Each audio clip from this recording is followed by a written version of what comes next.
Hallelujah, सबको जय मसीह की, प्रेज़ द लॉर्ड। मेरा नाम पॉल तारिक खान है और फिर एक नई वीडियो में मैं आपके सामने आया हूं। और हमेशा की तरह वीडियो में वचन में जाने से पहले मैं कुछ बातों को शेयर करना चाहूंगा। इस मुद्दे में जाने से पहले कुछ बातों को शेयर करना चाहूंगा। इस बात को ध्यान रखें कि जब परमेश्वर किसी का जीवन परिवर्तन करता है तो उसे धर्म परिवर्तन नहीं कहते, उसे जीवन परिवर्तन कहते हैं।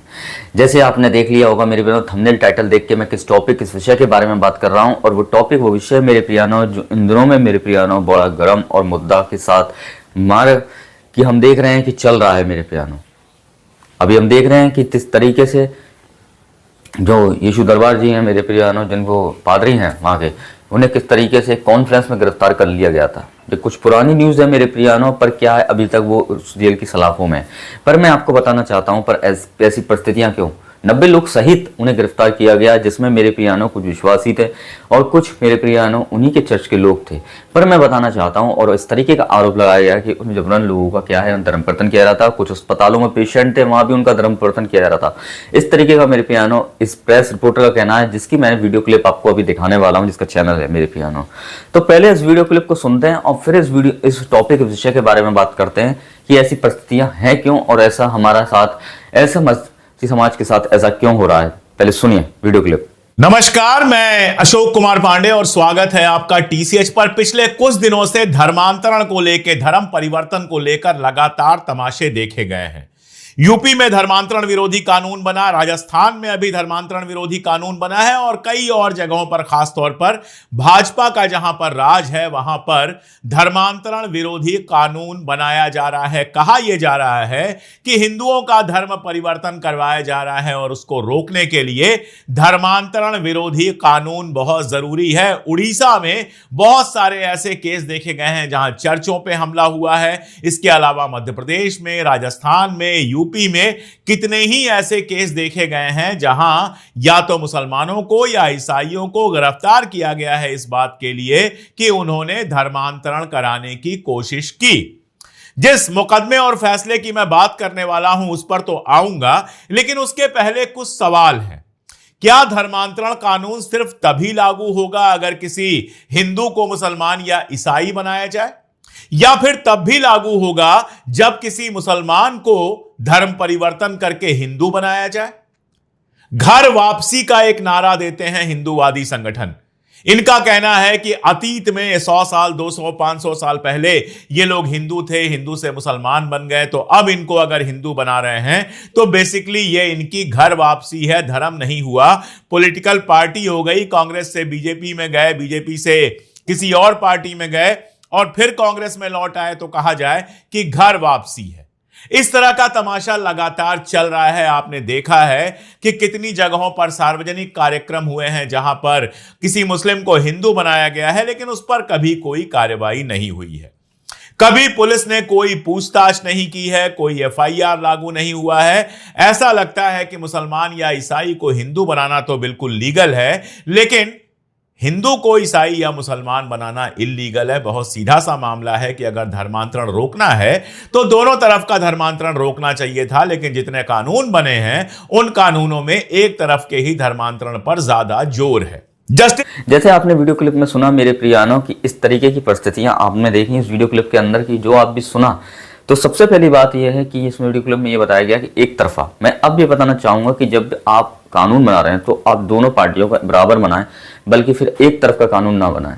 या तो आप बना रहे हैं तो फिर दोनों तरफ का बनाएं, या फिर बना ही नहीं, बनाओ मत। और जब बना रहे हो तो फिर पूरा बनाओ। जब आप एक ही तरफ का किसी हिंदूस को, किसी क्रिश्चियंस को हिंदू बना दिया जाएगा तो आप उसको लेके कुछ नहीं कहते। किसी अन्य जाति के को लेकर हिंदूस बना दिया जाता है, जब आप कुछ नहीं कहते, आप चुप्पी साध लेते हैं, आप गायब हो जाते हैं, आप उस पर कुछ बोलते नहीं है, कुछ टिप्पणी नहीं देते हैं, कुछ ट्वीट नहीं करते हैं, तो ऐसा क्यों? पर जब किसी हिंदूस को क्रिश्चियंस बना दिया जाता है या उसे प्रभु में लाया जाता है और सत्य मार्ग, सच्चाई का जीवन उन्हें बताया जाता है, तो उसे आप धर्म परिवर्तन का नाम दे देते हैं, जैसे बाइबल जीवन परिवर्तन कहती है। तो मैं आपको बताना चाह रहा हूँ, एक तरफा मामला क्यों, एक तरफा चीजों पर ही जोर क्यों, दोनों तरफा चीजों पर जोर क्यों नहीं है? दोनों तरफा चीजें बराबर क्यों नहीं है? एक ही तरफा चीजों पर जोर क्यों है? और इस चीज से हम क्या समझ सकते हैं? ये चीज हमें किस और की संकेत दे रही है? ये चीज हमें क्या बता रही है? ये चीजें आने वाले इस देश के भविष्य को क्या जता रही हैं?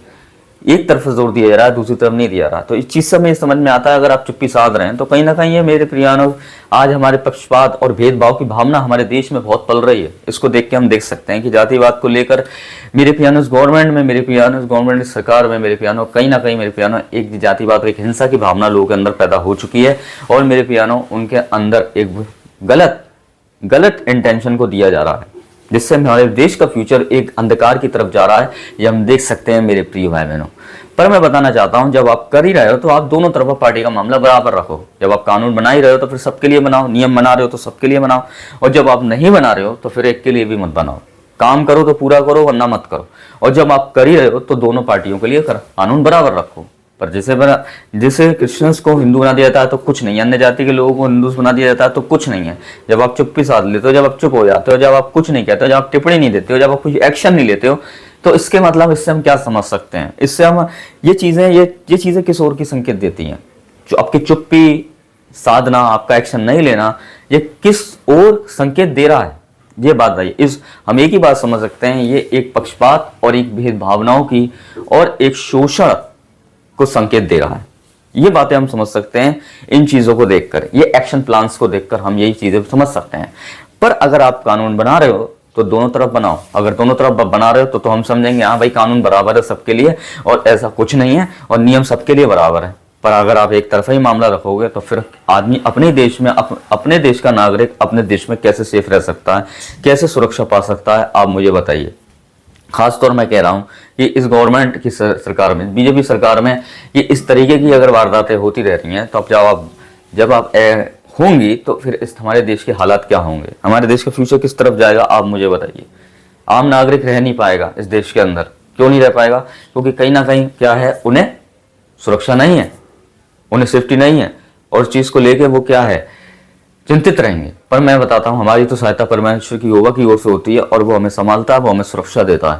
पर ऐसे हालात पैदा करूँ, अभी देखते हैं यीशु दरबार जी मेरे पियन पादरी हैं, उन्हें गिरफ्तार कर लिया गया 90 लोग सहित, और किस तरीके से पुरानी धाराएं उन पर लगाई गई और उन्हें झूठे आरोप में केस में फंसाया गया और बताया गया कि अस्पताल में भी जो लोग पेशेंट थे उनका भी धर्मपतन किया जा रहा था।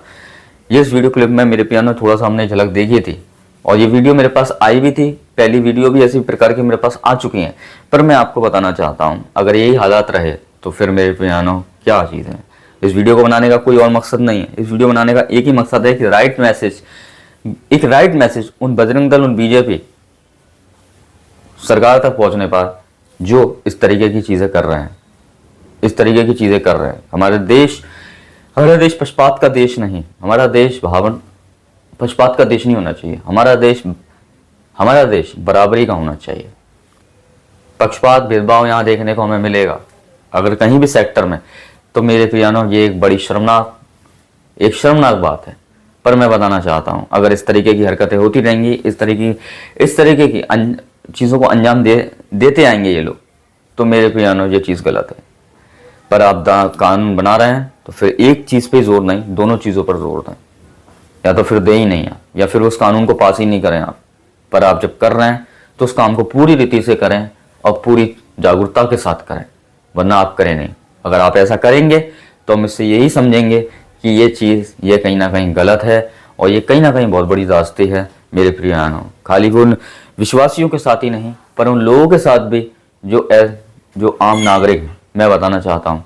तो आप इस वीडियो क्लिप को देख के समझ गए होंगे आज किस टॉपिक, किस विषय के बारे में इस वीडियो को बनाया है, और ये मैसेज आप तक पहुंचाने की पूरी मैंने कोशिश करी कि इस मैसेज को आप तक पहुंचा सकूं मेरे प्रिय भाई बहनों।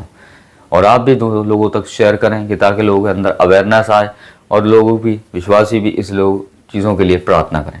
तो सबको जय मसीह की, प्रेज़ द लॉर्ड। अगली वीडियो में बहुत जल्दी आपको मुलाकात होगी एक नए टॉपिक, नए विषय के साथ। तब तक के लिए जय मसीह की, जय मसीह की।